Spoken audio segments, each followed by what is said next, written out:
Katanungan ko po ay ganito. Tatanong ko sa inyo, My question is, Itatanong ko lang ho. I just want to ask, Tatanong ko lang po kung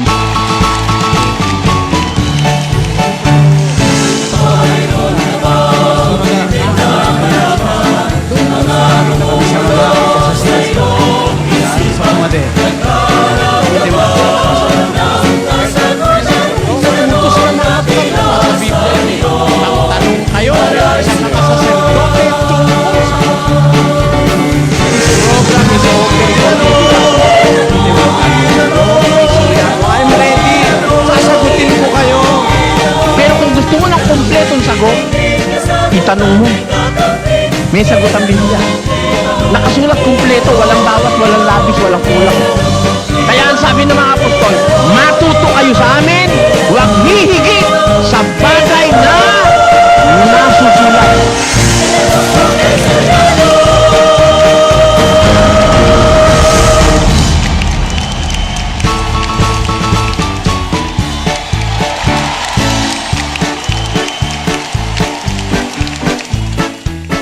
Kapatid na Luz. Pinag-aaralan po natin yung mga aral ng bagong tipan. Nung nakaraan po, tungkol sa hanap buhay.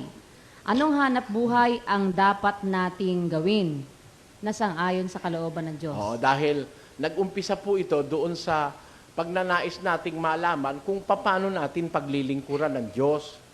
Saan tayong kautusan magbabatay. Kasi maraming kautusan na sinusunod ngayon ng mga tao. Ngayon, inilalarawan ko lang sa inyo, mga kapatid, ang tao talagang naghahanap eh. Ako man, nararamdaman ko kayo. Ba't kayo nandito? Siguro hindi dahil sa ano pa man, ano? Maaari, hindi mo naman pwede sabihin kaya kayo nandito dahil masaya rito. So, lalo siguro hindi dahil sa pagkain, dahil may kakainin naman kayo sa inyo. Mamamasahe pa nga kayo pagpunta nyo rito eh. Hindi naman yun ang ipinunta nyo rito, alam ko eh. Nararamdaman ko ngayong panahong ito na marami pong tao ang naghahanap.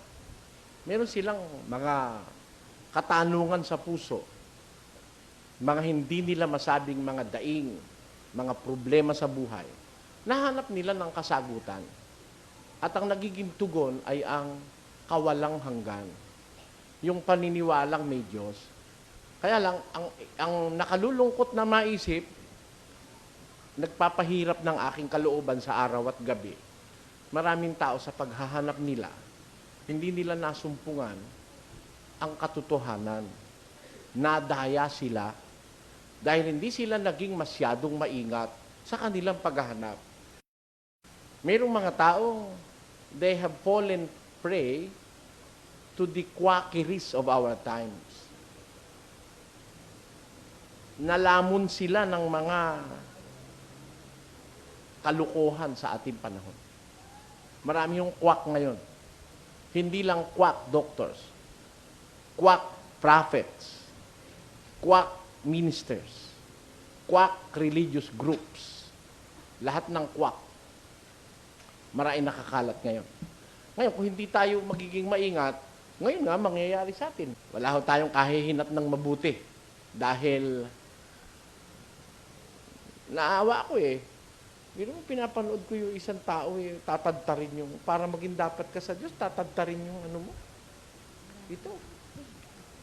Eh kung Biblia pag-uusapan eh, bawal man ng Diyos yung patadtad mo ito. Pakinggan nyo sa 19, sa aklat ng Levitico. Huwag ninyong kukudlitan ang inyong laman dahil sa namatay, ni huwag ninyong lilimbagan ang inyong laman ng anumang tanda. Ako ang Panginoon. Sabi ng Diyos, huwag niyong kukudlitan ang inyong laman. Niwag man ninyong, sabi niya, niwag man ninyong lilimbagan dahil sa namatay. Pero kasi mga tao, halimbawa, yung laman niya, isang party nun, parang nawala ng pakiramdam, ano, kinukudlitan yun. At merong mga tao, may paniniwala sa mundo, kagaya ng Hinduism, naniniwala sila, pag may sakit ka, kuminsan kudlitan mo yung laman mo, paduguin mo lang paduguin, gamot daw yon. Paniniwala ng Hindu at Zen. Yan po. Sa Diyos, na nakakaalam ng konstitusyon ng ating katawan, ayaw man pakudlitan o kaya yun palimbagan, yung tato, Naku, ngayon no, usong-uso, tato. Sa mga babae, dito pa nagpapalagay ng tato. Saka dito. Eh sa Biblia ho, bawal yun. Eh tinan mo yung ano ang pangalan nun? Tad-tad nga ba? Tad-tad group dun sa Mindanao. Tatadta rin yung tinatadta dito. Yung kanilang puno. Ako, kagabi nanonood ako. Ako mag-isa ko, nandun ako sa likod ng sasakyan. Yung mga kasama ko, hindi ko alam kung pinapanood din nila. Pero ako'y napapailing. Sabi ko, matindi.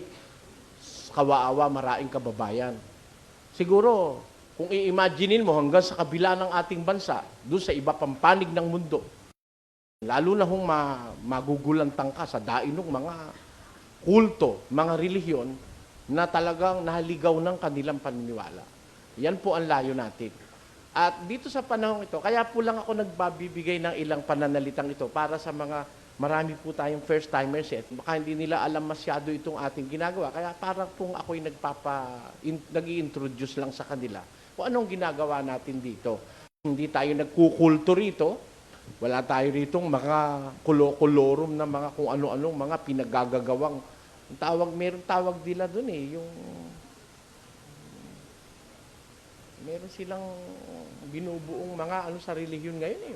Kaya nandun sila sa mga bundok minsan eh. Tayo hindi. This congregation is being preached. Our faith is being preached on TV, in radio. Nakikita po yan. At tayo po'y mayroong pahintulot ng pamahalaan ng bansang Pilipinas na mangaral saan man sulok ng arkipelago. At tayo po ay mayroong declaration of faith sa gobyerno. Wala tayong itinatagong anuman sa gobyerno para magkaroon ng kontrol ang gobyerno sa atin kung sakalin tayo masumpungang manloloko ng ating kapwa-tao. Yun lang ang kainaman nung nakarehistro ang ating pananampalataya sa gobyerno. Merong say ang gobyerno, kung niloloko na miyembro, pwedeng pakialaman. Eh kagaya ng kolorum na yun sa Mindanao. Biro mo namatay yung miyembro. Bakit namatay? Dahil sa katatagtad ng itak na hemorrhage. Kolorum eh. Ha? Walang juridical personality. Eh tayo, meron. Ngayon, doon sa ating punto ng pinag-aaralan na sinabi ni Kapatid Nalos, nandun tayo sa pag-aaral ng mga batas ng Diyos sa bagong tipan, sa ating panahon. Ano ang mga batas na ating ikapagiging dapat sa Diyos para tayo matanggap ng Diyos? Noong nakaraan ang pinag-aralan natin yung hanap buhay. Paano tayo dapat maghanap buhay? Anong hanap buhay ang ipinahihintulot ng Diyos at anong hanap buhay ang hindi ipinahihintulot ng Diyos sa Kristiyano? Nakita natin noon na ang isang hanap buhay na hindi pwede sa atin ay yung, halimbawa, kubrador ng wetin, o kaya Kristo sa sabong, o kaya balasador ng baraha sa kasino, o kaya yung kwekong. Alam niyo ba yung kwekong? Yung ahente ng babae. Kwekong ang tawag doon. Hindi ho pwedeng hanap buhay din natin yung GRO na sinasabi sa mga club na guest relation officer. Mamayang konti entertainin mo yung guest, ayain ka sa kwarto, pwede na. Bawal ho sa atin yon. Sa bagong tipan, ayaw ng Diyos na ang Kristiyano'y maging kasangkapan ng kalikuan sa kapwa. Sabi sa 13 ng Roma na gusto kong basahin uli natin ngayon, pakinggan niyo po ang nakasulat. At huwag din naman ninyong ihandog ang inyong mga sangkap sa kasalanan na pinakakasangkapan ng kalikuan. Ayun. Huwag nyo ihahandog ang inyong sangkap, ang inyong mga katawan sa kasalanan na pinakakasangkapan ng kalikuan. Kaya kahit kikita tayo ng pera, kung ang atin namang mga sangkap ng kataway mahahandog, mahahain sa hindi katwiran ng Diyos, ay masama po yun. Kaya dito sa atin, sabi nung born again, bawal daw magsigarilyo. O, bawal, palagay mo, bawal. Eh, bakit kayo nagtitinda ng sigarilyo? Pag bawal, wag mong ititinda. Sabi nyo, bawal maglasing. Ba't may pagawaan kayo ng alak? Kinukonsinti naman ng pastor. O, di ba? Tinatanggap naman yung abuloy. Biro mo, bawal lang magsugal. Tatanggap ka sa pagkor ng pera. Gagamitin mo sa pananampalataya. Mali. Bawal pala maglasing. Masama ang lasing. Oh, ay, bakit ikaw nagtitinda ng alak? At lalo na, bakit pumayag kang yung miyembro mo, yung manufacturer ng pinakamaraming alak sa Pilipinas? Mga Agua de Pataranta. Bakit iniwan ng pamilya, nagbarkada, nagdrugs, nagulo. Diyan nagugulo mundo eh. Tingnan ninyo, maghanap kayo sa Saudi Arabia ng isang pagawaan ng alak kung may makita kayo. Isa sa mga problema ng lipunan, nalutas nila. Alin yun? Yung walang manufacturer ng alak, walang disco house, walang bar. O di nabawasan ng sakit ng ulo ng mga tao? Diyan sana idudulot na yan. Tayo, sabi natin, Christian country tayo. Pagkatapos, pumapayag tayo na ang miyembro ng isang relihiyon maging dealer ng alak na ikasasama ng kalagayan ng kapwa. Kaya sa ating pananampalataya, kung kayo po'y nag-iisip, sa amin bawal yun eh. Merong inumin ng tunay na lasenggo, merong mga kung ano-anong mga inumin dyan. Extra dry, extra strong. Marami inumin ngayon, nakakataranta sa buhay ng tao. Kaya marami, natataranta talaga, makainom yan eh. Hindi na nga alam kung sino asawa niya eh, pag nakainom eh. Di ba? Kaya, yan, mga klase ng hanap buhay bawal sa atin. Ngayon, alam na natin yung masamang hanap buhay. Puntahan natin yung hanap buhay na nakasang-ayon sa kalooban ng Diyos. May nagtanong kasi sa akin kagabi, bawal daw ba magnegosyo? Masama raw ba ang perang kinita sa negosyo o business? Ayon. Yan ho'y masasakop ng ating pag-aaral ngayong gabi. At anong business ang payagan Diyos? Hindi naman masama ang business per se. Ang business ay isang uri ng hanap buhay. Isang uri ng profesyon pag ikaw ay businessman. Di ba? Ngayon, pero ang masama, anong klaseng business? Baka monkey business. Ano ba business mo? Business ko mag-alaga. Ano inaalaga mo? Pugo? Hindi ka. Chicks. Kukunin ko sa probinsya, papagandahin ko. Pag maganda na, bebenta ko. 30,000 isa na. Tama. Yun ang alaga. Yun ang kanya. Yun ang aho sa madaling sabi ang salita, kwekong.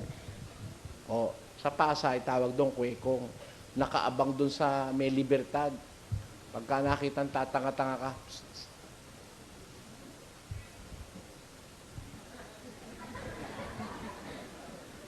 Paglapit mo, gusto mo babae?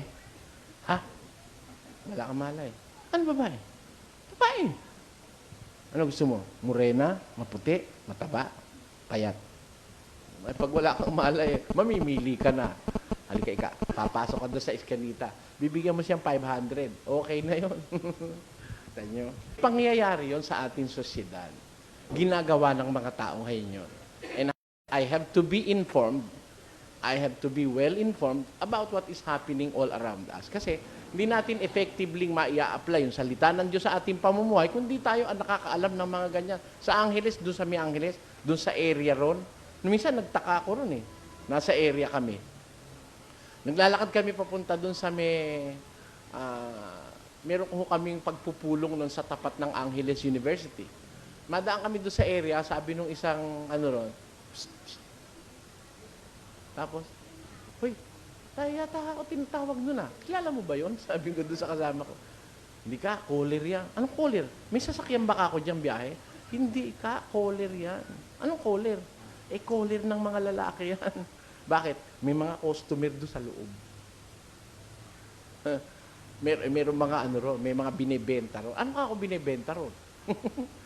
Wala akong malay. Pala babae binibenta nun. Doon sa area, sa Angeles. Kaya pala doon sa lugar na Anlansa-lansa. Pag nadadaan ka ron, malansa. Doon pala yung, hindi ka pa matapos. Dali-dalian mo, kasunod na.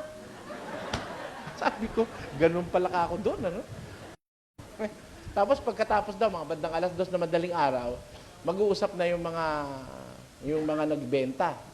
Nagbenta ng karning may tawag sa Kapampangan, pindang eh. Parang tosino. Nakailang ka ika? 6 lang. Mahina. Ang pangit. Ang ganda nga. Sabi no iba, kasi hirap ng buhay ngayon, kaya nasadla kami sa ganitong hanap buhay. Hindi totoo yun. Hindi totoo yun. hindi sapat na dahilan ng kahirapan para magsalaula ka sa buhay mo. Hindi sapat na dahilan yun. Maliban na lang, if you are forced to prostitution. Hindi ko ako kontra ron. Bawa, napilitan ka. Mayroong nagpilit na ikaw ay mapaganon. Pero sa sarili mo, kung ayaw mo lang mapagod, ganun ang hanap buhay mo, pangit. Magkakalat ka ng virus niyan, ng AIDS virus. Eh lalo na kung ginawa mo hanap buhay yan, nagbebenta ka ng laman, napakasama niyan. Kaya alamin natin ngayon sa Biblia, sa pagpapatuloy ito nung ating nakaraan, alin ang hanap buhay na marapat sa Diyos? Aling hanap buhay ang habang ginagawa mo, nakakalugod ka sa Diyos. Kasi, alam nyo, para tayo makalugod sa Diyos, dapat gawin natin yung kanyang kagustuhan eh. Yun ho bang kung tawagin sa Tagalog na marami, kalooban ng Diyos. Yun, para maintindihang mabuti, kagustuhan ng Diyos yun. Thy will be done on earth as it is in heaven. Sundin ang loob mo kung paano sa langit, gayon din sa lupa. Kung tayo maghahanap buhay, anong klase ng hanap buhay ang minamarapat ng Diyos para sa atin? Naitanong na ba natin sa atin sarili, ito kaya hanap buhay ko, 5-6. Tama kaya ito? Lalapit yung tao, gipit na gipit. Mare, pagbigyan mo naman ako ngayon, gipit na gipit lang ako, Mare. Puputulang kami ng ilaw, wala akong kapera-pera. Payag ka ba, 10%? Dati 5 lang, Mare. Kung ayaw mo, iwan mo. Hindi ko naman pinipilit yung pera ko sa'yo eh. Basta kung gusto mo, 10, take it or leave it. Mare, 2 linggo lang naman eh. Basta 10. Naku po, yung 1,000 2 linggo lang eh. 10% ipapatubo. Di, magkano sa buwan yun? Di 20%. Magkano sa taon yun? 240%. Samantalang sa bangko, sa 6% lang isang taon sa savings deposit. Baka 5 lang eh. Timo, maraming matatakaw na gano'n. Yung bang hanap buhay na yung tama? Masama ba namang magpatubo? Baka naman pagkamalan nyo ko, bakit Mr. Soriano, masama bang magpatubo? Una, sasagutin ko na kayo, hindi masamang magpatubo. Pero paano pagpapatubo? Di tanungin natin sa Diyos. Payag ho kayong ganon. Yan, hindi naman lahat ng dadaluhan yung Bible study, puro na lang taas ng kamay. Tinatanggap mo na ba si Jesus? Ganon lang eh. Hallelujah, praise the Lord. Magtanong tayo muna sa Diyos. Baka yung hanap buhay natin hindi tama, mag-aabuloy ka, hanap buhay mo mali. Iyon na lang yung abuloy mo. Yung mga pastor ng demonyo eh. Ano ba pakialam nila kung ano hanap buhay mo? Kahit na ikaw ay prostitute, basta pag kumita ka, magbigay ka na ikapo, ligtas ka. Yan. Ang kanilang paniniwala. Doon sa Biblia po, hindi ganon. Tignan ho natin sa Biblia. Alamin natin sa kasulatan. Tanungin natin ng Diyos sa Biblia. Alin yung mga hanap buhay na marapat sa kanyang paningin. Umpisahan na po natin. Unang-una, mayroon hong iba't ibang klase ng hanap buhay sa Biblia. Ang pinakamasama na magagawa ng tao ay mabuhay ng walang hanap buhay. Payag kayo. O baka hindi nyo ako nasasakyan agad. Ang napakasama sa tao, nabubuhay ng walang hanap buhay. Maaari nyo tanong, paano naman Mr. Soriano yung nangyari? Nabubuhay ng walang hanap buhay. Pakinggan nyo sa 2 Tesalonica. Sa Kapitulo 3, mayroong ganitong pangungusap si Apostol Pablo. Pakinggan nyo. Ewan ko kung tinuro ng pastor nyo to, pero ako po tuturo ko sa inyo. Para tayo, huwag mapahamak. Maging maalam tayo sa kalooban ng Diyos. Ito po ang sinasabi sa talatang ito. Sa Kapitulo 3 at versikulo 11, mayroong ganitong sinasabi. Sapagkat aming nababalitaan ang ilan sa inyo na nagsisilakad ng walang kaayusan. Tanyo lumalakad sila walang kaayusan. Parang lakad ng lasing. Pagmasdan nyo yung lasing kung maglakad, maayos ba? Pagka may passion show, di ba may mga lakad talagang maganda, smart maglakad eh. Ha? Pag nakakita ka ng lasing na nagkakaekis-ekis ang paa, hindi maganda maglakad. Tama. Sabi nung iba, ang pangit mo naman maglakad, lakad bakla. Talaga may lakad bakla, o may embay ang balakang. Ang ganon. Minsan nga, mas maembay pa sa talagang babae, di ba, no? Ano ba tawag doon yung... Kumikending. Ha? Kumikending. Kumikending. Ayun. Ayan.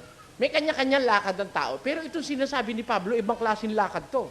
O, tingnan nyo, nababalitaan ika namin, ang ilan sa inyo, nagsisilakad ng walang kaayusan. Biro mo, lumalakad ka, walang kaayusan ng lakad mo. Bakit walang kaayusan? Tuloy. Na hindi man lamang nagsisigawa. Tanyo, hindi gumagawa. No work. Pag walang work, walang hanap buhay. Anong ginagawa? Wala namang Hindi gumagawa. hindi nagsisigawa eh. Ano ginagawa? Di wala. Ang ginagawa nila, wala silang ginagawa.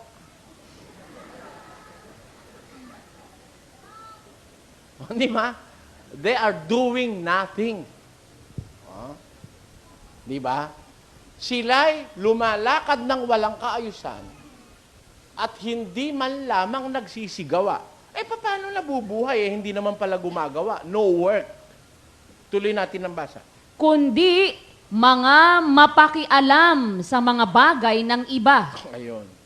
Meron tao nabubuhay sa pakikialam sa bagay ng iba. Yung hindi kanya, doon siya dumara, doon siya nakakaraos. Nakakita na ho kayo ng malaking puno ng mangga na nakahapay? Siguro marami sa atin nakakita na. Nakakita na kayo ng dapo. Dapo, doon sa malaking puno ng mangga. Nakakita na ho kayo ng kabuti. Yan ay mga parasite. Nabubuhay sa katas ng iba. Merong ganyan hong klase ng mga halaman. Yung dapo, nabubuhay siya sa sustansyang nasisip-sip niya mula sa katawan ng puno na kanyang dinapuan. Ang tawag po sa karaniwang pangungusap noon, orchids. Yang mga orchids, isang uri ng halamang dapo na nabubuhay doon sa katas at sustansya ng kanyang dinapuan, yung host tree. Doon siya nabubuhay. Gayon din naman yung kabuti. Nabubuhay siya doon sa katas ng iba. Ganon. Parang linta. Kakita na kay linta. Nakagat na ho ba kayo ng linta? Nakakadiri yun eh. Yun, naninipsip ng dugo ng may dugo. Kaya lang siya tataba, pag nasipsip niya yung dugo ng may dugo. Maaaring dugo ng kalabaw, dugo ng baka, o dugo ng taon tatanga-tanga. Tumataba siya. Ano po ang ibig kong sabihin sa sinasabi kong ito? Merong ganitong pangyayaring nasaksihan ng mga apostol ng una sa kanilang pakikitungo sa maraming mga tao. Sabi nila, meron kaming nakitang mga tao, nababalitaan, na lumalakad sila walang kaayusan. At hindi man lang nagsisigawa, kundi mapakialam sa mga bagay ng iba. O ano ngayon ang sabi niya? Tuloy natin. Sa mga gayon nga ay aming iniuutos at ipinamamanhik sa Panginoong Hesukristo na sila'y magsigawang may katahimikan at magsikain ng kanilang sariling tinapay. Kita nyo, masama pala yung kakain ka, tinapay ng iba kakainin mo. Sabi ng Diyos, sa mga gayon ay aming iniuutos, sabi ng mga apostol galing sa Diyos yun, na sila'y magsigawang may katahimikan at magsikain sila ng kanilang sariling tinapay. Tanyo, dapat pala tayo, ang hanap buhay natin, yung makakakain tayo nung sarili nating tinapay. Hindi galing sa pinagpaguran ng iba. Mabuhay tayo na kumakain ng sarili nating tinapay. Masama yung nakikialam sa tinapay ng may tinapay. Kaya nga si San Pablo, meron siyang isang prinsipyo sa buhay. Hindi niya kinalimutan kailanman. Ang sabi ni Pablo, hindi ako kumain ng tinapay ng sino man na walang bayad. Ayun, ang sabi ni San Pablo. Ayaw niya na yung tinapay ng may tinapay ay kanyang kunin. At doon siya mabusog at doon siya mabuhay sa tinapay ng may tinapay. Ayan.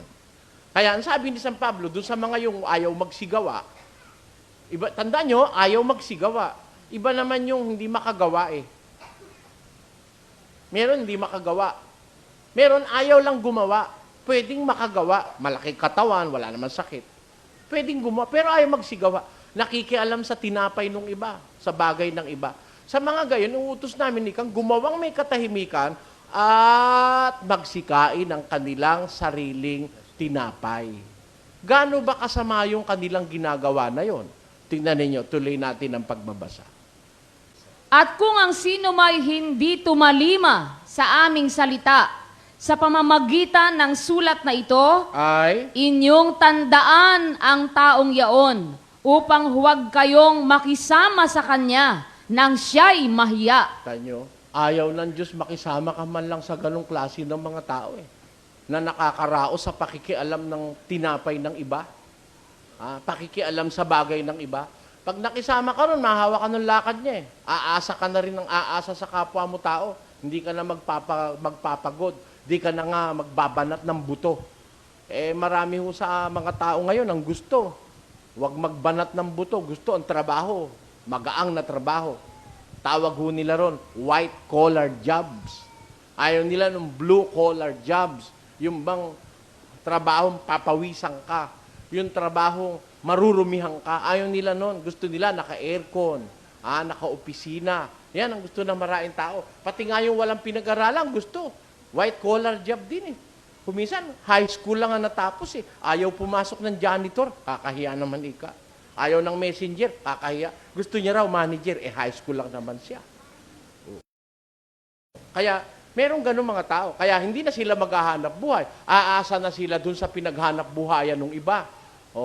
Mangungutang sila kuminsan na hindi na nila babayaran. Minsan hindi na sila mangungutang, manghingi na lang sila, kapalan na lang ng pagmumuka. Minsan naman, magnanakaw na lang sila. Minsan, hindi sila basta magnanakaw, mag-hold up na lang sila on broad daylight. Di ba? Diyan nakakaraos yung iba. Yun ang pinakamasamang magagawa natin sa atin sarili. Na mabuhay tayo nang walang hanap buhay. Napakasama nun para sa Diyos. Biro mo sabi ng Diyos, huwag kayo makikisama sa kanila para sila mahiya. O hindi yung pala parang may ketong na ayaw ng Diyos na makisama ka at baka siya mahawa ka pa sa Kanya. Masama ho sa Diyos yung gano'n na ayaw maghanap buhay, ayaw gumawa. Hindi ko sinasabing masama sa Diyos yung walang hanap buhay. Ang sinasabi ko, yung ayaw maghanap buhay. Yes, pakinggan yung sinasabi. Sapagkat noon pa mang kami ay kasama ninyo, ay aming iniutos ito sa inyo. Alin yun? Kung ang sino man ay ayaw gumawa, ay huwag dinamang kumain. Wala palang karapatang kumain yung ayaw magtrabaho. Sino sa inyo ayaw gumawa? Tandaan nyo, hindi ako nang aatake, hindi ako nang hihiya. Pero ang ibig ko sabihin ganito, yung sabi ng Biblia, ang ayaw gumawa. Iba ho yung ayaw gumawa kaysa sa hindi makagawa. Halimbawa, matanda ka na, may rayuma ka na. Tatay mo halimbawa, may rayuma na, magana tuhod. Hindi na rin makahawak ng martilyo at magana rin yung mga, hindi na makahawak. Yun ba sasabihin mo, ayaw gumawa? Maaari, kaya lang hindi siya makagawa dahil meron siyang nararamdaman. Iba yung ayaw gumawa kaysa sa hindi makagawa. Sana po magkaintindihan tayo. Ang sinasabi sa Bibliang, huwag kumain, walang karapatang kumain, yung ayaw gumawa, huwag kumain. Tamo, ang Diyos mapagmahal talaga. Sabi mo, ang lupit naman ng Diyos kung ayaw gumawa, huwag kumain. Oo. May lakas ka, halimbawa, wala kang sakit, ayaw mong gumawa, huwag kang kumain. Pabor sa'yo. Dahil kung makakagawa ka, malakas ka, wala kang sakit, kain ka ng kain, ayaw kang gumawa, dadating ang araw, hindi ka na nga makakagawa. Maninigas ka na. Maaalta presyon ka, mapaparalitiko ka. Dahil lamon ka ng lamon, hindi nalalabas yung pawis mo, hindi nagagamit yung enerhiya mo, magkakaroon ng clog ang mga ugat mo sa tinatawag na kolesterol. Yung bad cholesterol. Ha? Hindi ka gumagawa, lagi ka na lang nakahiga, papalaki ka ng tiyan, ay magkakaroon ka ng maraming sakit niyan. Kaya, para pagmamahal sa'yo ng Diyos, kung ayaw mong gumawa, makakagawa ka naman, huwag kang kumain. Sino ho sa inyo ang ayaw ay gumawa? Sabi ng Diyos, huwag kang kumain. Gusto mong kumain? Gumawa ka. Ang nagbibigay sa'yo ng karapatang kumain, alin? Pakinggan nyo sa Henesis, mayroong ganitong pangungusap ang Diyos sa banal na kasulatan. Basa tayo. Sa pawis ng iyong mukha ay kakain ka ng tinapay, hanggang sa ikaw ay mauwi sa lupa, sapagkat diyan ka kinuha, sapagkat ikaw ay alabok, at sa alabok ka uuwi. Ano ang magandang formula ng Diyos sa buhay? Sa pawis ng mukha mo, manggagaling ang iyong kakanin. Therefore, hindi masamang kumain, pero kailangan pagpawisan. Kailangan pagpaguran ng kakainin. Kasi kung kain ka ng kain, hindi ka naman napapagod, mapapasama rin ang katawan mo. Maraming mga sakit na dadapo sa'yo. Biro mo, kain ka lang ng kain. Pero alam mo, kahit kumain ka ng kumain, kung trabaho ka naman ng trabaho, may karapatan ka, di ka magkakasakit. Tingnan ninyo yung labandera. Labandera ko, tunay ka kung umibig, ang batsyat palo-palo, ang siyang laging kapiling. Tapos mamaya konti, meron pang bahagi ng kanta, lumalakas ang katawan sa paghanap ng pera. O, tanyo, di ba? Biro mo, wala namang katigil ng kakukusot yun. Tapos palo-palo. Ngayon, bababad mo na lang, hindi na problema. Nung araw, magkukula ka pa, tapos mag-a-army roll ka pa yung araw. Nako, alam niyo, mamalansya nung araw, malaking trabaho yon. Yung araw, yung mga pantalong ko nung ako'y nag-aaral sa high school, yung kulay puti, na diilo. Nako, yun ho, yung pagka nalaban mo na yon, yun ikukula mo, mga ilan laba yon. Pagkatapos pag nalaban ay tutubog mo sa almirol, ha? Tapos paplansyahin mo na yung halos makakahiwa yung piston. Mahirap ang labandera, kala nyo, ganon. Kumain man ang kumain yun, hindi maaalta presyon yun. Kasi talagang pinapawisan yung mga trabahador, naghahalo ng simyento, naghuhukay sa kalye, kumain man yun, may karapatang kumain yun Pinagpawisan nila yung kanilang kinakain. At pag ang pag-uusap health o kalusugan, makikita mo, mas lalo kang malusog habang ikaw pagod. Alam niyo yung hindi malusog, yung kagaya ko. Ang pagod na pagod sa akin, ito. Yun ho, pagod na pagod. Kuminsan, hindi ka na makatulog dahil sabi nung apo ko, kung ba't ba ganun? Yung apo ko, 7 taon. Tinuruan kami ni ma'am ng kanta. Paa, tuhod, balikat ulo, paa, tuhod, balikat ulo, paa, tuhod, balikat ulo, la la la la la la la la. Di, tapos na kami ko. Nasa bahay na ako. Kumakain na ako, sinusubuan ako ni Nanang. Sabi nung isip ko, paa, tuhod, balikat ulo. At ayaw tumigil nung isip ko, kumakanta pa rin. Sabi ko, nararanasan na rin pala nung apo ko yun. Ako ganun din. Gusto ko lang matulog. I want to rest. Pero, may pagkakataong may umuukil-kil sa isip mo, ayaw siyang magpahinga. Naranasan niyo na ho yun. Kaya kung minsan, ang end nun, mental fatigue. Galing lang ho ako sa doktor ngayon. Meron ako ritong, tawag doon, yung gastritis.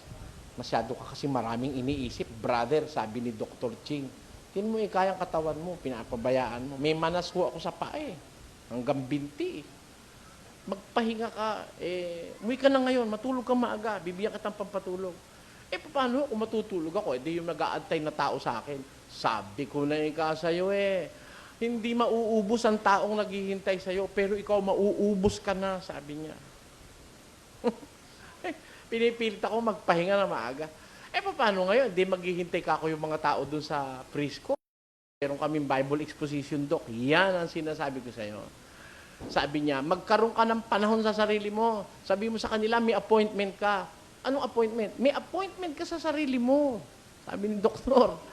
Sometimes you have to have an appointment with yourself, sabi niya. Hindi ko naman magawa yun. Kaya mahirap yung hindi nagtatrabaho, walang exercise. Marami kang mararamdamang sakit ng katawan. Minsan tataasan ka ng presyon, kagaya kanina mataas yung presyon ko. Ganun ho eh. Kaya ako naniniwala sa Diyos, tama talaga eh. Ano ang sabi ng Diyos na tama? Ayun, kung kakain ka, manggaling sa iyong pinagpawisan.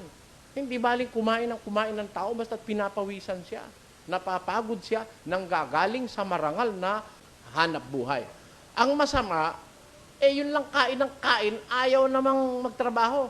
At ang lalo namang masama, yung kain ng kain, ang kinakain hindi kanya, inaagawan niya yung ibang bibig. Bakit? Swapang siya, ayaw niya magtrabaho, pinakikialaman niya yung bagay ng iba. Sabi ni Pablo, sa mga gayon, huwag kayong makikisama. Tanyo, kaya yung Kristyanismo, yan ang pinaka-popular na relihiyon daw sa mundo. Pero yan ang pinaka-least understood religion in the world. Yan ang pinaka-hindi naiintindihan. Actually, the best religion and the only true religion in this world is Christianity. But it is the one religion that is not fully understood by men. Mula nang ito'y maitatag sa ibabaw ng lupa. Maraming nagsasabing Kristiyano, tanungin mo hanap buhay. Tanungin mo ang paraan ng pamumuhay. Hindi sila talaga Kristiyano. Sa Kristyanismo ho, gusto mong maghanap buhay na marangal? Okay. Hindi masama hanap buhay. Magnegosyo ka? Okay din. Kaya lang, ang sabi sa Biblia, kakain ka, sarili mong tinapay. Yun talagang sayo. Hindi mo inagaw kahit kanino. Ha? Walang na-deprive na labi. Wala kang naapi. Hindi mo sinamsam sa pamamagitan ng sugal. Hindi mo inagawan yung labi ng may labi, yung anak ng may anak na naghihintay ng sweldo ng tatay niya. Hindi mo inagawan yon. Hindi mo inagawan yung ibang pamilya na ikaw ay umalembong ka ng umalembong, makaraos ka lang, para sweldo ng lalaki bibigay sa asawa ay sa'yo napunta. Yan ang masamang hanap buhay. Sana maintindihan niyo ho ako. Palagi ko naintindihan niyo naman ako eh. Sabi ho kasi sa Biblia, huwag tayong makikialam sa bagay ng iba. Yung kanila-kanila, yung iyo-iyo. At ikaw, hindi pwedeng wala. Tinanin yun, sabi ng Diyos sa Ecclesiastes. Ako ikaw, walang-wala. Mahirap pa ako sa daga. Sino nagsabi sa'yo mahirap ang daga? Ang yaman-yaman ng daga. Sino nagsabi sa inyong, saan kayo nakakita ng mahirap na daga? Wala pa kung nakikita ang dagang namatay ng gutom. Tatandaan mo. Ang dagang namamatay, binaril, nilason, at etc. Pero namatay dahil walang makain, walang dagang pinabayaan ng Diyos. Pakinggan nyo sa awit. Ganito ating mabasa. Meron bang sige, kayo humaton. Pagkabasa ko ng talata, kayo humaton. Pakinggan nyo, sabi sa Biblia. Ako'y naging bata at ngayoy matanda. Gayon may hindi ko nakita ang matuwid na pinabayaan, ni ang kanyang lahi man ay nagpapalimos ng tinapay. Bakit? Pakinggan nyo sa awit. Iyong binubuksan ang iyong kamay, at sinasapatan mo ang nasa ng bawat bagay na may buhay. Sabi ng Biblia, binubuksan ng Diyos ang kanyang kamay. At pagbubukas ng kamay ng Diyos, sinasapatan niya ang nasa ng bawat bagay na may buhay. May buhay ba daga? Bagay ba yung daga? Sinasapatan ng Diyos o hindi? Sapat. Wala nga ako nakitang daga nakadextrose, ano? Ha? Dahil may sakit? Wala. Sige, mag-isip kayo.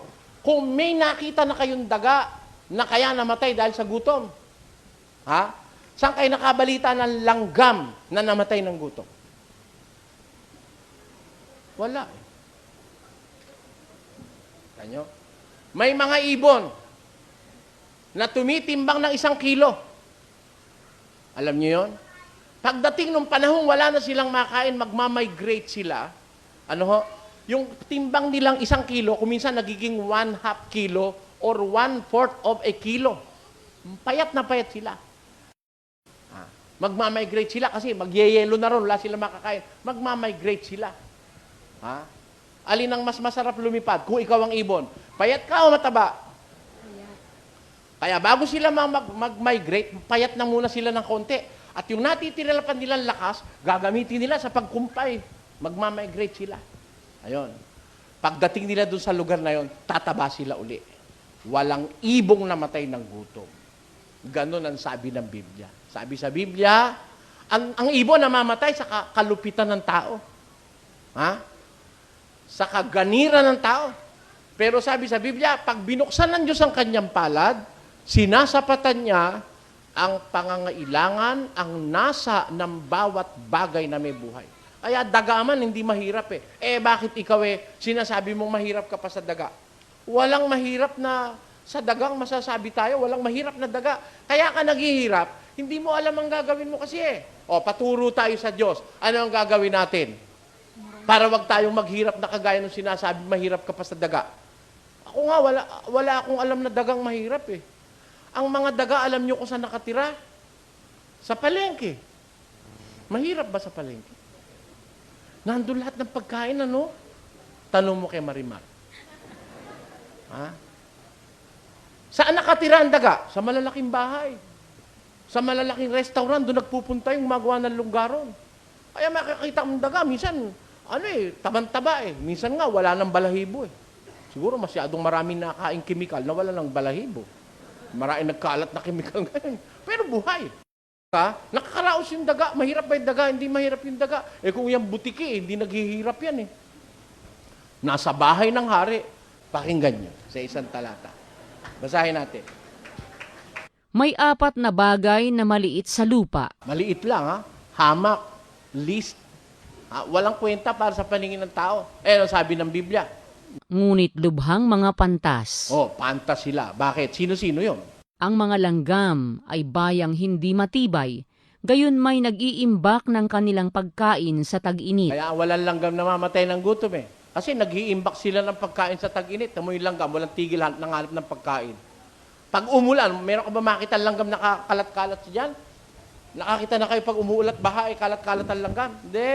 Habang walang baha, nag-iipon na yun. Para pag baha, meron na silang pagkain doon. Ganyan ang maliit na langgam. Ano pa? Tuloy. Ang mga kuneho ay hayop na mahina. Gayon may nagsisigawa sila ng kanilang mga bahay sa malalaking bato. Inyo, mga kuneho, mahinang hayop yan. Hindi masyadong matatag na hayop yung kuneho. Sipain mo lang, wasak yan eh. Pero ang kanilang bahay nasa mga malalaking bato. Ano pa? Ang mga balang ay walang hari. Gayon may lumalabas silang lahat na pulupulutong. Paglabas ng balang, milyon. Ubos ang tubo sa Pampanga.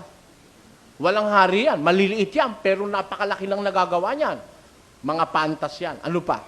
Ang butiki ay tumatanga ng kanyang mga kamay. Gayon may nasa mga bahay ng mga hari siya. Nasa mga bahay siya ng hari. Pati haring si Solomon, siya nagsabi niyan eh. Nakita niya, pati bahay niya, napasok ng butiki. Pata nyo?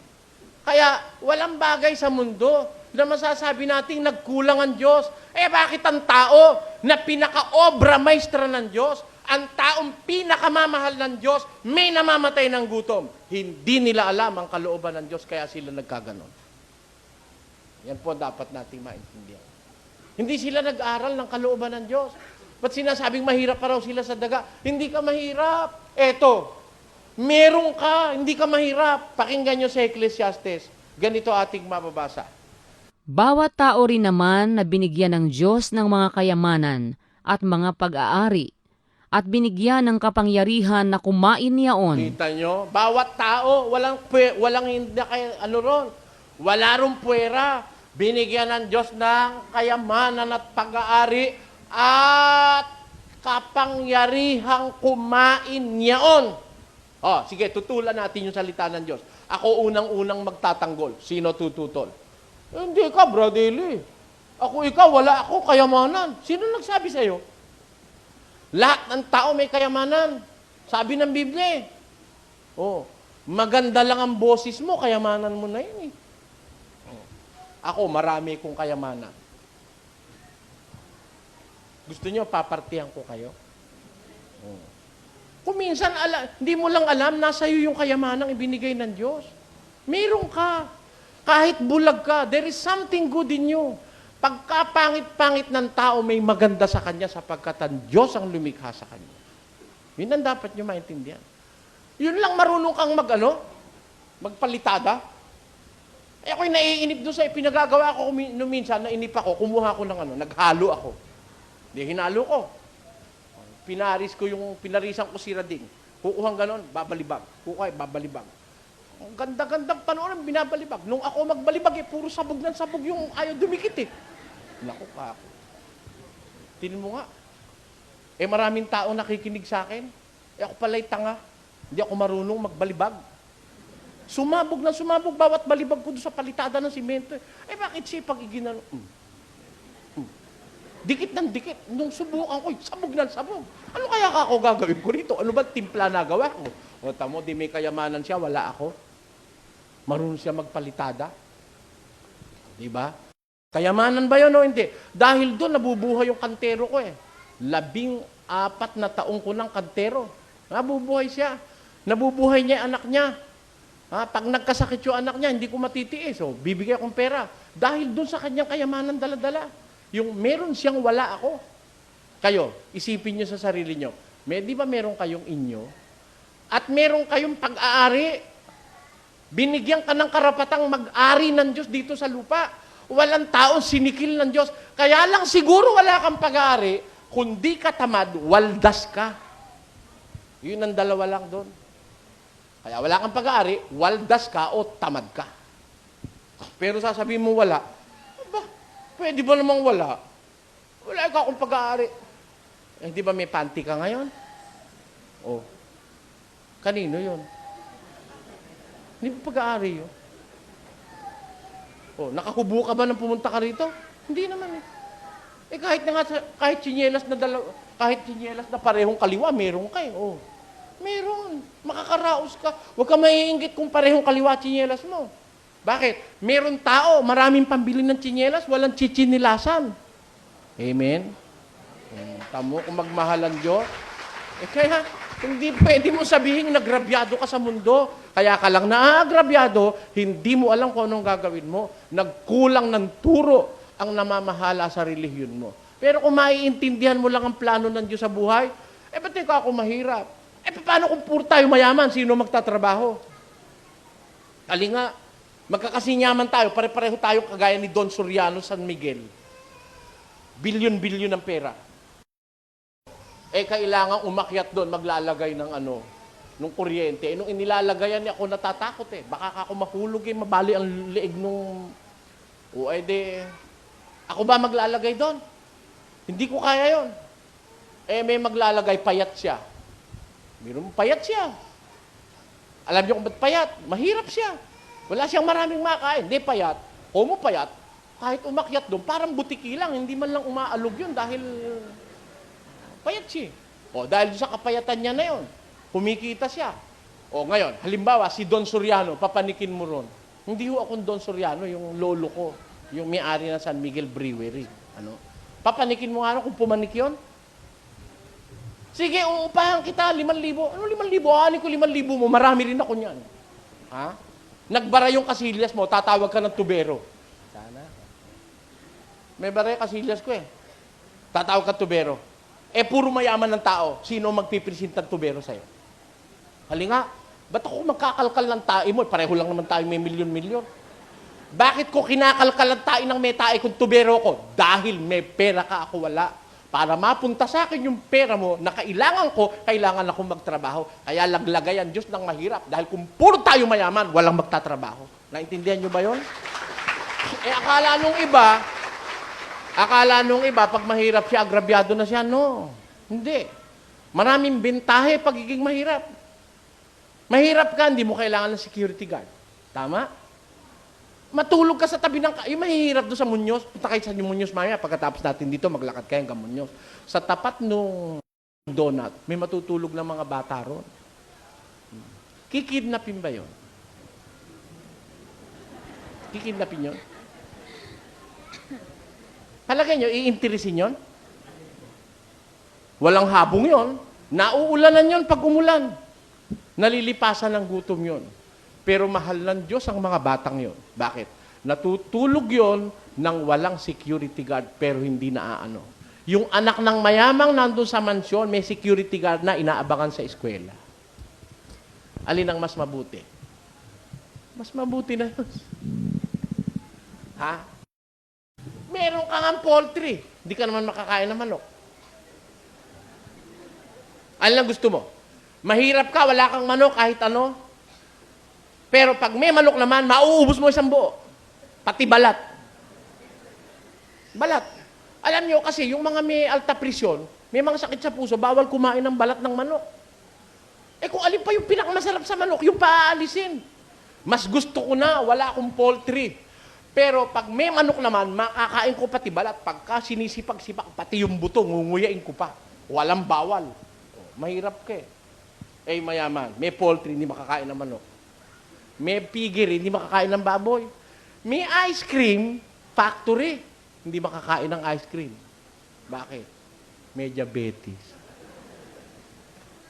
Ayan. O, sino agrabyado? Agrabyado ba mahirap? De, wala kang ice cream factory. Pero pag nakatsyempo ka sa isang birthday, isang galon man ang ubusin mo, wala kang alalahanin. Sige, lamon ng lamon. Ang sarap kainin ng ice cream kung wala kang diabetes. Oh, nakita nyo na kung paano nagmamahalan Diyos sa atin. Kaya lang di natin alam kung anong gagawin natin sa buhay. Sabi ng Diyos, bawat tao may kayamanan, may pag-aari at binigyan ng kapangyarihan ng Diyos na kumain niyaon. Oh, kailan mo masasabi na iyo yon? Kailan mo masasabing iyo yon? Sabi ng Diyos, gumawa ka sa iyong kamay. Pakinggan nyo, sa isang talata ng Efeso, pwede mo naman sabihin talagang iyo yun eh. Akin yun. Akin ito. Akin, pag sinabi ko ito, it is lawfully. Akin ito. It is faithfully spoken.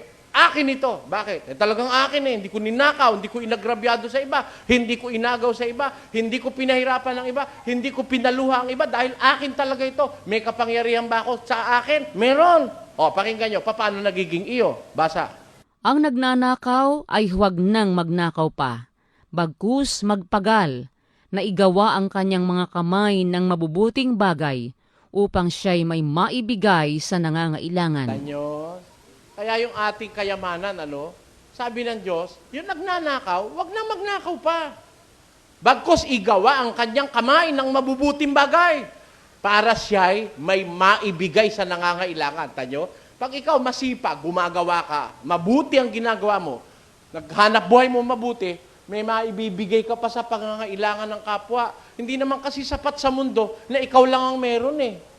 Na ikaw pasasa, na ikaw busog na busog, bundat na bundat, and you are not sharing it to others. Tingnan ninyo ang aral ng Diyos. Yung magnanakaw, huwag ka na magnakaw. Gumawa ka ng mabuti ng iyong kamay, upang may maibigay ka sa nangangailangan. Tingnan mo, ang utos ng Diyos, magbibigay ka pa. Hindi ka lang makakaraos, hindi ka lang magkakaroon ng sarili, makapagbibigay ka pa sa ibang nangangailangan.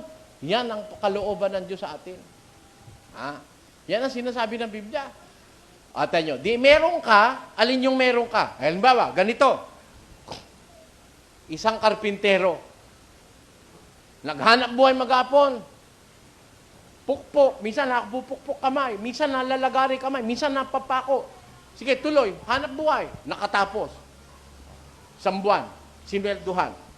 Hawak mo sweldo, kanino yon? Iyo yun. Yung iyo yun. Miski Diyos, hindi aangkinin nyo ng Diyos. Iyo yun. Naghanap buhay ka eh. Pero, paano mo naging iyo? Hindi mo kinuha sa masamang paraan. Pwede kang gusto nyo brilyante? Kahit mahirap, magkakaroon ka. Magtrabaho ka. Mag-ipon ka. O, pag nakaipon ka, halimbawa, nakaipon ka na ng 5,000. May brilyante ka na. Maliit nga lang. O. Gusto mo mas malaki. Mag-ipon ka pa. Dagdagan mo 100,000. O, meron ka ng 1K. Gusto mo 3K. Mag-ipon ka pa. Dagdagan mo pa ulit 200,000. 3K na yung brilyante mo. O. Magtrabaho ka pa. Gusto mo 5K? O sige, magtrabaho ka pa. Dagdagan mo pa uli na 150,000, may 5K ka na. Ha? Ano ang gusto mo na wala sa'yo? Lahat ng magugustuhan mo sa mundo, mapapa sa iyo kung marunong kang kumuha sa paraan ng Diyos. Bawat tao may parting ginto, bawat tao may parting mansanas, ubas, bawat tao may parting kanin, ulam, manok. Mahirap may makakatikim ng manok kung siya'y gagawa na may katahimikan at hindi niya pakikialaman ng tinapay ng iba. Yung isang mabuting paraan ng paghahanap buhay, yung gumawa kang may katahimikan, igawa mo ang kamay mo ng mabuting bagay. Ayan. Gagawa ka. Kapapagod sa paggawa. Huwag ka hinto. Habang makagawa, gawa ka ng gawa. Maganda yon. Alam nyo, habang napapagod ka, lalo kang sumisigla. Alam nyo, sabi, mag-exercise tayo tuwing umaga. Tuwing umaga. Ano exercise? Kailangan mo pa ba yan? Hindi. Basta pagod ka sa maghapot pagtatrabaho, exercise na nga yun eh. Biro mo exercise yun. Biro mo malaking poste, pakikinisin mo sa pamamagitan ng katam. Kailangan exercise tuwing umaga. Exercise na nga yun eh. Tulo pawis. Huwag ka maingay. Sabi, gumawa kang may katahimikan. Pag madaldal ka, makakaaway mo na sa opisina mo. Makakaaway mo ibang tao. Gumawa kang may katahimikan. Mas magandang gumagawa ng tahimik. Amen? Wala kang kaaway, walang maiinggit sa'yo. Bira. Pinapawisan o hindi? Papawisan. Okay. Pagkain mo, marapat sa'yo. Lalo na pagkakakainin mo na eh. Pumikit ka sandali. Panginoon, salamat po sa biyayang ipinagkaloob mo sa amin. Sana po, Ama, bindisyonan mo ang biyayang ito, makapagdulot ng kasiglahan sa aming katawan. O, kahit tuyo yun, hindi ka mapapaano. Kahit sabihin pang hindi masustansya, basta't binindisyonan ng Diyos, bahala ng Diyos sa'yo. Hindi laging ang sustansya ang bumubuhay sa tao. Sabi sa Biblia, hindi sa tinapay lamang mabubuhay ang tao, kundi sa bawat salitang lumalabas sa bibig ng Diyos. Kung meron kang pananalig sa Diyos, kahit mahirap ka lang, makakaraos ka lang matiwasay, walang security guard, ang bahay mo, anong kanda-kandado, biyaan mo siyang bukas. Oh, sarap. Panoorin niyo mahirap na tulog. Kaya ako, pag ako hindi makatulog sa gabi, lilipat-lipat ako doon sa mga, lalabas ako doon sa aking tinitirhan. Makita ko yung mga katulong ko sa araw-araw, mga pagod sila, naghihilik doon. Minsan maraing lamok. Tulog pa rin. Anong lamok-lamok? Bayaan mo siya, magsawa ka rin.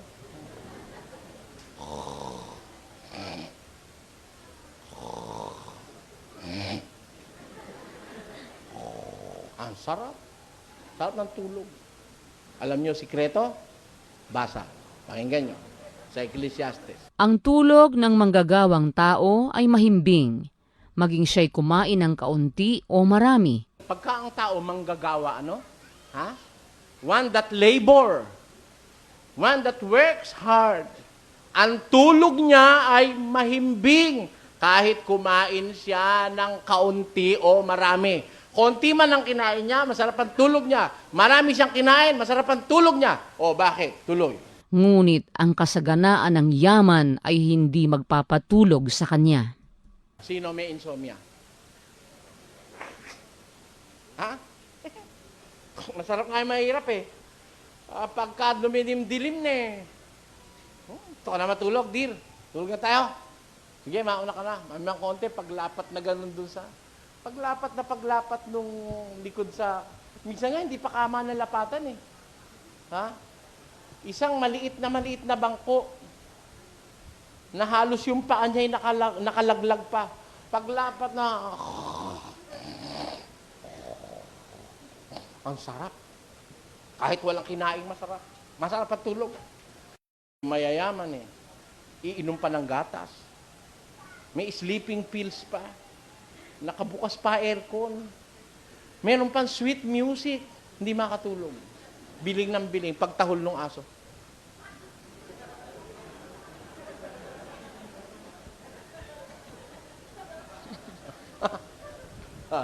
Ano? Yan ang sikreto ng buhay. Ang sikreto ng mainam na buhay nasa Diyos. Walang nakakaalam nung kundi ang Diyos. Siya gumawa sa atin eh. Matuto ka lang makontento. Mahirap ka. Learn to be content of what you are and you will be contented. Di ba? Makontento ka lang kung ano ka. Kaya ako, ganun ang aking paniniwala eh. Gaya ni San Pablo, sa 4 ng Filipos, ganito ating mababasa. Marunong akong magpakababa at marunong naman akong magpakasagana. Sa bawat bagay at sa lahat ng bagay ay natutuhan ko ang lihim, maging sa kabusugan at maging sa kagutuman, at maging sa kasaganaan at maging sa kasalatan. Ayon. Marunong akong sagana. Marunong din naman ako mahirap. Marunong akong masalat. Marunong naman ako marami. O, tayo, kontento siya. O pagka-kontento ka, may problema ka ba? Wala. Kano kita mo ika? 20 lang na. Ay, 20. 200 lang eh. O, kasya na yan. Pwede na yan. Bumili ka na lang ka ng bukas ng galunggong. Magsaka-saka mag-isang tayo munggo. Tama na yan. 13 anak eh. Paano pagkakasya yung 200? Kundi nga magmumunggo ka o kaya tulya. Oo, okay na yun. Kakaraos na yun. Kaysa bibili ka nga ng karne, uutangin mo naman. Pagkatapos pagkaraan ng 1 buwan, tatapatan ka ni Aling Kuala. Hoy, mga balasubas, tain na yung inutang nyo hanggang hindi pa binabayaran. Magsilabas nga kayo dyan! O, ano gusto mo? Basa. Pakinggan nyo sa Kawikaan. Maigi ang isang tuyong subo at may katahimikan. Oh, maiga yung isang tuyong subo, walang sabaw, walang gravy, walang sauce. Tuyo lang. Yung subo mo, tuyo, walang padulas, tubig lang. Yung iba eh, wala bang maiinom dyan? Binigyan ng tubig. Wala bang may kulay? Kailangan parang may kulay. Kaya mo na lang, tubig na lang. Wala yelo. Sa gripo, pwede makakaraos ka rin.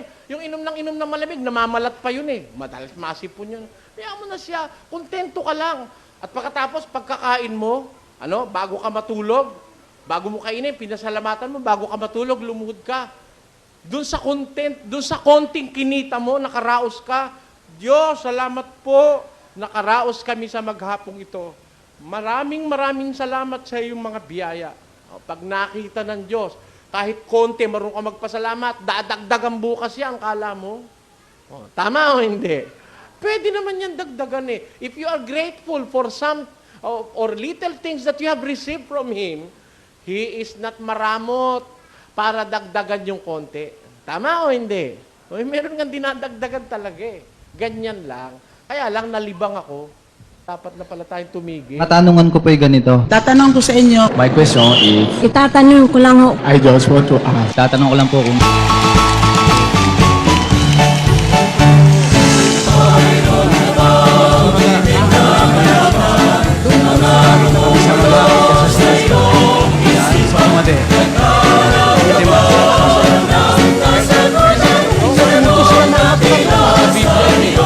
Tanong kayo sa mga saserdote tungkol sa program is open for I'm ready. Sasagutin ko kayo. Pero kung gusto mo ng kompletong sagot, itanong mo. May sagot ang Biblia. Nakasulat kompleto, walang bawat, walang labis, walang kulang. Kaya ang sabi ng mga apostol, matuto kayo sa amin, huwag hihigit sa bagay na nasusulat.